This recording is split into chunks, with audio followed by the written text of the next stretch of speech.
জাকির খানের নির্দেশে জাকির খানের অনুসারীদের বিজয় র্যালি ও শোডাউন এবং বিজয়স্তম্ভে পুষ্পস্তবক অর্পণ।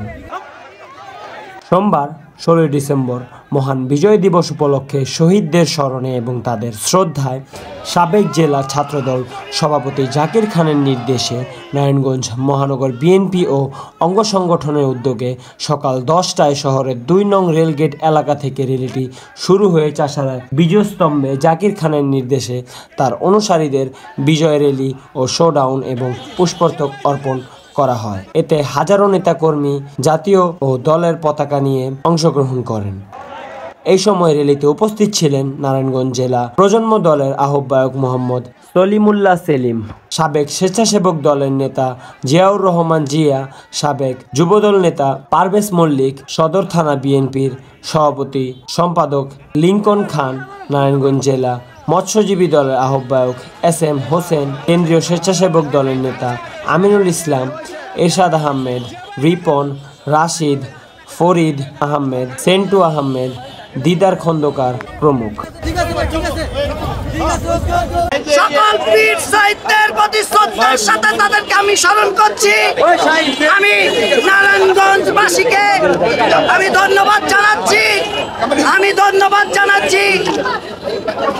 আগামী দিনের রাষ্ট্রনায়ক জনাব তারেক রহমানের পক্ষ থেকে নারায়ণগঞ্জের জননেতা, জনগণের আশা আকাঙ্ক্ষা, আমাদের জনপ্রিয় নেতা জনাব জাকির খানের পক্ষ থেকে নারায়ণগঞ্জবাসীকে আমি ধন্যবাদ জানাচ্ছি।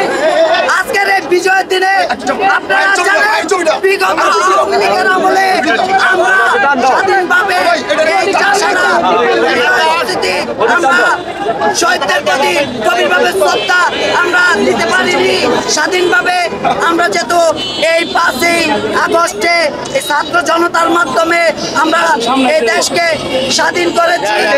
আজকে আমি গভীরভাবে যারা নিহত হয়েছে সকল শহীদদের প্রতি আমি ফেরত কামনা করছি।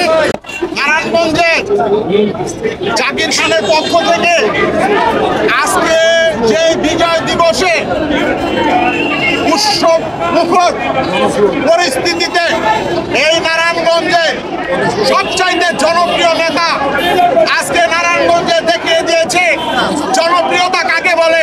এই জাকির খান সাহেব জেলখানা থেকে আজকে জাকির খান সাহেব যদি বাইরে থাকতো আমার মনে হয় না যে এই নারায়ণগঞ্জের নিতাইগঞ্জ এই দিক দিয়ে পঞ্চবটি আর এই দিক দিয়ে মেট্রো হল আমাদের কোনো লোক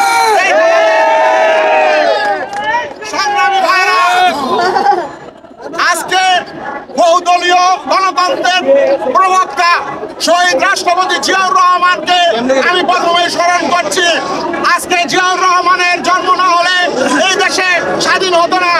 আজকে আমরা তারেক রহমান স্যারের কথা উল্লেখ করে বলছি, আজকে যদি বৈষম্য আন্দোলনের ছাত্ররা দাবি করে এর চাইতে ডাবল দাবিদার হচ্ছেন আমাদের কারণের অহংকার তারেক রহমান। আমি তারেক রহমান স্যারের কাছে দৃষ্টি আকর্ষণ করে এই মিডিয়ার মাধ্যমে বলছি, আপনি দয়া করে আগামী 7 তারিখে এই নারায়ণগঞ্জের শিক্ষাপুরুষ জাকির খানের দৃষ্টি আকর্ষণ করুন এবং তার মামলার জন্য যারা বাংলাদেশ জাতীয়তাবাদী দলের এই নারায়ণগঞ্জে না যারা বাংলাদেশের দায়িত্বে আছে তারা যেন এই নিজের দায়িত্বে এই জাতীয়তাবাদী আইনজীবী ফোরামের যারা আছেন এই বাংলাদেশের সুপ্রিম কোর্ট থেকেও যেন আপনার সহযোগিতায় এই জাকির খান সাহেবের জন্য 7 তারিখে এসে নারায়ণগঞ্জ কোর্টে হাজির হয়। আপনারা দেখেছেন নারায়ণগঞ্জে আজকের এই দিল্লিতে একটা ইতিহাস হয়ে থাকবে যে জাকির খান অনুপস্থিত, তারপরও লক্ষ্য জনতা নিয়ে আজকে আমরা এই শহীদদের যোগদান দিলাম। ইনশাল্লাহ আগামী 7 তারিখ আদালতে যে রায় হবে সেই রায়ের মাধ্যমে আমরা 100% আশাবাদী জাকির খান আমাদের মাঝে ফিরে আসবেন এবং তাকে নিয়ে ইনশাল্লাহ আগামী 21শে ফেব্রুয়ারিতে আমরা আরো লক্ষ্য জনতা নিয়ে এই শহীদদের ফুল দেবো। এই আজকে মহান বিজয় দিবস 16 ডিসেম্বর উপলক্ষে আজকের এই বিজয় র্যালি লক্ষ্য জনতা জাকির খানের জেলখানার পরও তার নেতা কর্মীরা যেভাবে রাজপথে আজকে প্রমাণ করে দিয়েছেন জাকির খান নারায়ণগঞ্জের মধ্যে জনপ্রিয়তা সবার শীর্ষে। সংগ্রামী সাথী ও বন্ধুরা আমার, আগামী 7 জানুয়ারি আমার নেতা জাকির খানের কোর্টে মামলার থাকবে। আপনারা সবাই সকাল 10টার মধ্যে সশরীরে হাজির থাকবেন। ওদিনকে আমরা লক্ষাধিক লোক নিয়ে ফুট পরঙ্গারে প্রমাণ করে দিব জাকির খান নারায়ণগঞ্জে একজন জনপ্রিয় ব্যক্তি।